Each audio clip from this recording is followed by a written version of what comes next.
When the American public is polled as to what their greatest fears are, the number one fear is death. But just slightly below that, and sometimes in some studies above it, is public speaking. For some reason in this technological age, in the information revolution, when we have all these tools that we can use to communicate, the most direct communication, face-to-face, one-to-one, interpersonal, public speaking, has become something that most people fear and will do anything to get away from. I don't want you to be like that, because I'm going to tell you something. A large part of your success in life is going to be on your ability to sell yourself, to sit down with one other person and make the case about why you should be hired, why you should get the promotion. When you're trying to get married, why the person should spend the rest of their life with you, or when you have children, why they need to live according to the rules and standards that you set for them. So public speaking begins with you understanding what you need to do. And there's really only three things. Here they are. One, tell them what you're going to tell them. That's called the introduction of your speech. Everybody within the first 5 minutes of your speech should know what you're going to talk about, how you're going to do it, how long it's going to take, why you're a person they should listen to.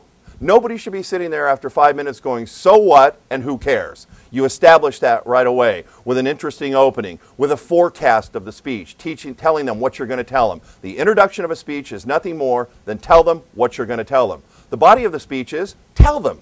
And you should have just a few points, 2, 3, 4 points with more evidence. If you have to weigh out lots of points or lots of evidence, what you want is lots of evidence. So tell them what you're going to tell them. That's the introduction. Tell them, that's the body. And you should support anything you state as an assertion in the body of your speech should be supported. I think that you should marry me because I love you, because I've never met anyone else like you. I think you should hire me because your company will be better if I'm there, because I have a 3.4 grade average. I've worked every summer. I have experience. And if you tell me to do something, I'll get it done. I'm punctual. But you present an assertion in the body of the speech, and then you back it up with some evidence, so you leave no doubt in the ears of the listener that you are the person that they want to hire, be with, or get to know. So tell them what you're going to tell them.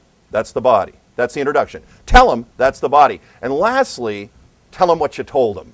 That's the conclusion. That's where you go back through the introduction and the body and pick out the 2 or 3 high points that you want to leave them with a quote, with a famous fact, with something that's going to blow their mind and leave them with no doubt that you knew exactly what you're talking about. So when you give a speech, don't freak out. Get 3x5 cards, divide them into 3 piles, introduction, body, conclusion. Write down the things, tell them what you're going to tell them, and tell them what you told them.